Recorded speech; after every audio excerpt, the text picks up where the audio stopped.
वासुदेवाय। ओम नमो भगवते वासुदेवाय। ओम नमो भगवते वासुदेवाय। ओम नमो भगवते वासुदेवाय। ओम नमो भगवते वासुदेवाय। जय श्री कृष्ण। आज हम श्रीमद् भगवद गीता जी के 5वां अध्याय का 29वां श्लोक देखेंगे। ये पूरा जो अध्याय ना 29 श्लोक का ही और 28 श्लोक का एक तरह से सार भगवान इस श्लोक में बताया। श्री भगवान वाचा भोक्तारम यज्ञ तपसां सर्वलोक महेश्वरम सुहृदं सर्वभूतानां ज्ञात्वा मां शान्तिमृच्छति। भोक्तारं यज्ञ तपसां सर्वलोक महेश्वरम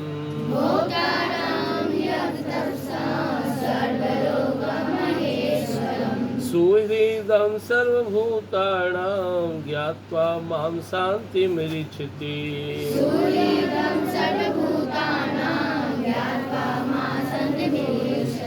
देखो अर्जुन को भगवान बहुत सारी बात बताया, सांख्य के बारे में, कर्मयोग के बारे में, साधना के।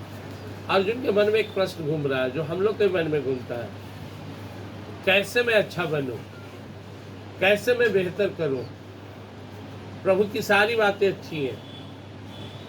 जैसे कोई स्टूडेंट्स के अंदर पहले भाव उठा कि मुझे अपने विषय में तेज बनना है, तो क्वेश्चन उठने लगता है कैसे तेज बने और कैसे तेज बने। लेकिन जो पढ़ने नहीं चाहता तो उसको लगता है हाँ बहुत है, बहुत जानते हैं।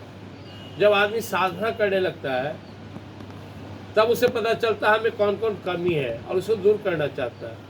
तो स्नान करते हो तब पता चलता है इस शरीर में कितना मल लगा हुआ है। कपड़ा धोते हो तब पता चलता है, झाड़ू मारोगे तब पता चलेगा कि इसमें कितना धूल उड़ रहा है।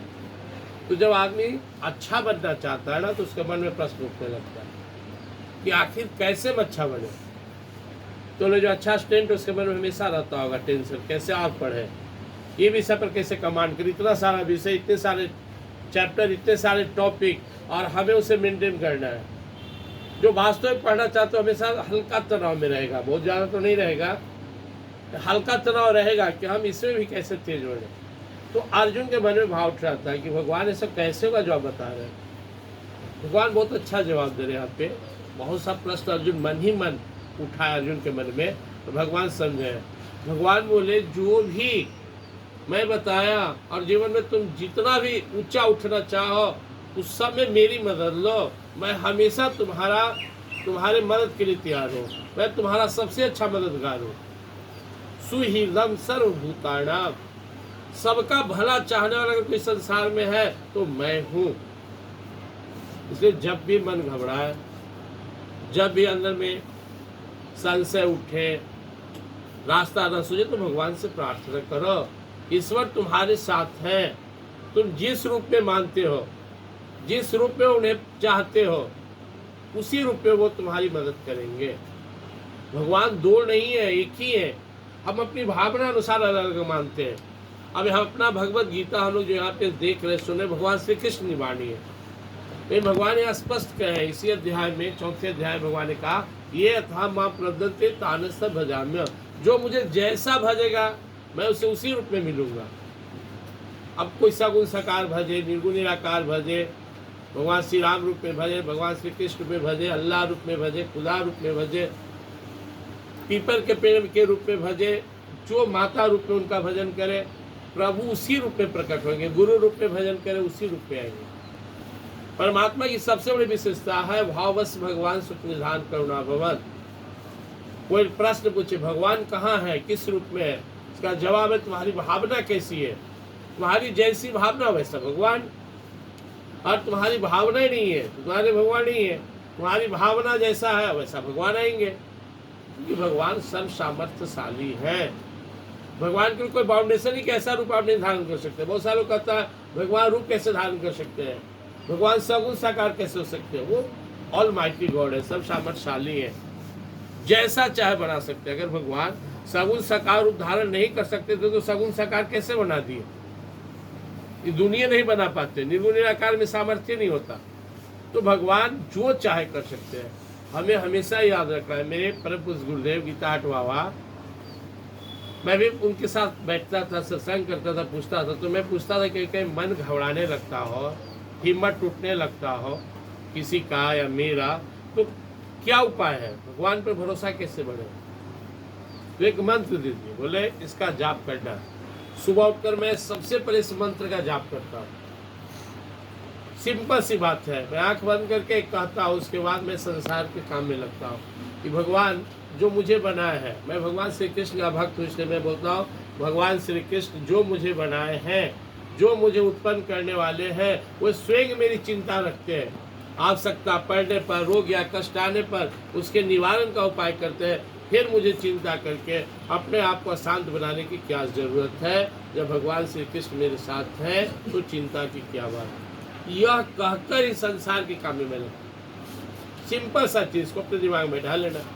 भगवान श्री कृष्ण जो मुझे बनाए हैं, जो मुझे उत्पन्न करने वाले हैं, वे स्वयं मेरी चिंता रखते हैं। आवश्यकता पड़ने पर, रोग या कष्ट आने पर उसके निवारण का उपाय करते हैं। फिर मुझे चिंता करके अपने आप को अशांत बनाने की क्या जरूरत है? जब भगवान श्री कृष्ण सदा मेरे साथ है तो चिंता की क्या बात है? इसको 2 4 10 और जैसे के बारे में मन हल्का हो गया, प्रसन्न हो गया।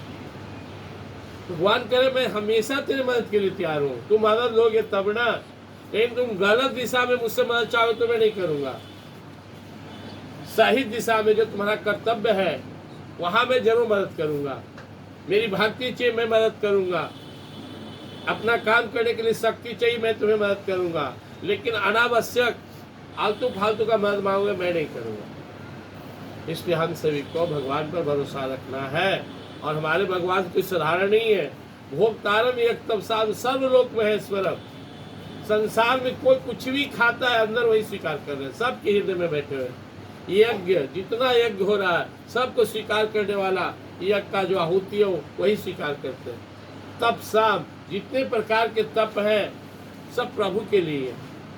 सर्वलोक का महेश्वरम, अनंत कोटि ब्रह्मांडों का एकमात्र स्वामी है। ईश्वरों का भी ईश्वर महाईश्वर है। सुहृदम सर्वभूतानाम, हम सब का, एक चींटी, एक कीड़ा, एक पेड़, एक पौधा, संसार के जीव मात्र का भला चाहने वाला, भला करने वाला अगर कोई है तो भगवान ही है। ज्ञातवा, अगर यह समझ लो, माँ मुझे यह जान लो, शांति निश्चित, तुम्हें अंदर से शांति मिल जाए। तो जीवन में भक्त हमेशा शांत रहता है। भक्त बाहर से झोपड़ी में रहता हो, साधारण हो, फिर भी उसे परमात्मा की शक्ति पर भरोसा रहता है। और जिसके सिर पे भगवान का हाथ है वो कभी कमजोर और अकेला नहीं होता। लेकिन सांसारिक व्यक्ति को देखोगे, बहुत पैसा वाला है, धनवान है, विद्वान है, थोड़ा सा चिंता, थोड़ी सी परेशानी आई, एकदम परेशान हो रहा है, अब क्या करे, अब क्या करे। और भक्त जैसे जीवन में सबके सुख दुख आएंगे पूर्व प्रारब्ध के कारण, लेकिन जब भक्त के जीवन में प्रॉब्लम आता है तो उसका दिल कहता है घबराओ नहीं, तुम्हारे साथ प्रभु है। अंदर से अंतरात्मा में प्रभु का आवाज आता है, मैं तुम्हारे साथ हूं ना, क्यों घबरा रहे। इसलिए भक्त कभी डरता नहीं है, भक्त घबराता नहीं है। भक्त को एक ही चिंता होती है कि हम अच्छा कैसे बढ़े, कैसे भगवान से मिले। इसे अच्छा स्टूडेंट तुम लोग में इन कॉपी किताब पढ़ाई से नहीं डरते हो, सामना करते हो। अच्छा स्टूडेंट हो तो एक ही भाव रहता है, कैसे सब के सब विषय पर कमांड हो। और जो अच्छा स्टूडेंट नहीं है वो मगन हो, कोई टेंशन नहीं। तो टेंशन 2 तरह का होता है। एक टेंशन फालतू काम के लिए होता है और एक अपने काम के लिए होता है। अपने काम में जो टेंशन, वो टेंशन नहीं है, वो तो ताकत है। मैं कैसे बेहतर स्टूडेंट बनूं, मैं, मेरी हैंड राइटिंग और सुंदर कैसे हो, मुझे अच्छा मार्क्स कैसे आए, मैं कैसे अपने जीवन में बढ़िया पोस्ट अचीव करूंगा, इसके बारे में सोचना गलत नहीं और प्रयास करना गलत नहीं है। गलत क्या है, कैसे पैसा आ जाए, बढ़िया मोबाइल खरीद ले, टीवी बढ़िया हो जाए, घूमने जाए, नानी के यहाँ रहे, ये आलतू फालतू सोचती गलत है। अपने पढ़ाई के बारे में चिंता करो। और भक्त को, साधक को भगवान कैसे मिले इसके बारे में चिंता होनी चाहिए। और चिंता के पीछे भगवान नजर आ जाएंगे, आगे भगवान नजर आ जाएंगे।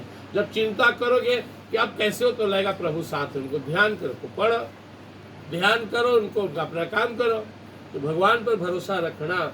और भगवान के अंश होते माता पिता गुरु। संसार में तुम्हारे माँ बाप से बढ़कर कोई तुम्हारा भला चाहने वाला नहीं है। बाकी सबका कोई ना कोई स्वार्थ है। एक माँ बाप ही होते हैं जो अंत समय तक, जब तक जिंदा है, तुम्हारा भला चाहते हैं। तो माँ बाप कभी तुम्हारे लिए निगेटिव नहीं सोच सकते। माँ बाप पर 100% भरोसा रखो, जो कहे पालन करो। और दूसरा सवाल तुम्हारे गुरु हैं जो चाहते तुम बेहतर बनो। हर गुरु का एक ही प्रयास रहता है कि मेरे सानिध्य में मेरे जो शरणागत स्टूडेंट्स हैं वो बेहतर कैसे करें, बस उसके अलावा कोई भाव नहीं रखता है। तो टीचर और माँ बाप इनके विपरीत मत जाओ और ईश्वर पर पूरा भरोसा रखो, जीवन सुख में हो जाएगा। जो करो उनका नाम लेकर करो, कुछ भी खाते उनको खिलाओ, स्वीकार करेंगे। और संसार उन्हीं की सत्ता है। ऐसा मत सोचना कि यार भगवान सिर्फ मसौड़ी में, पटना में, बिहार में, इंडिया में, कन कन में, हिमालय के गुफा में अगर एक छोटा सा हिमालय पहाड़ में गुफा हो और वहाँ भी एक छोटा सा कीड़ा हो तो भी भगवान की नज़र में उसका भी पालन पोषण वही करे। बहुत आश्चर्य की बात। इसलिए परमात्मा पर विश्वास रखना, सर्व आँख बंद करो और भगवान से प्रार्थना करना है। सबसे सुंदर उनका प्रार्थना मंत्र है, त्वमेव माता च पिता त्वमेव बंधु च सखा त्वमेव विद्या द्रविणम त्वमेव सर्वम मम देव देव। हे ईश्वर, आप ही मुझे माँ रूप में जन्म दिए, पिता रूप में संभाल रहे, गुरु रूप में ज्ञान दे रहे हैं, बंधु रूप में साथ दे रहे हैं, और आप ही मेरा ये भौतिक शरीर और भौतिक दुनिया दोनों रूप में मेरे जीवन को सपोर्ट कर रहे हैं। सब रूप में आप ही है। मैं आपको बारंबार प्रणाम करता हूँ। आपके सिवा कुछ नहीं। आप मुझे हमेशा सतपथ पे चलने के लिए प्रेरित कीजिए। मैं जीवन में हमेशा अच्छा करूँ, आगे बढ़ूँ, मेरी सारी गलतियाँ और मेरे अंदर के सारे दुर्गुण दुर्विचार नष्ट हो जाए। शुद्ध स्वच्छ सद्विचार, सद्भाव, सत्प्रेम हमारे हृदय में हो। हम हमेशा सत्कार्य में लगे रहें। जय श्री कृष्ण।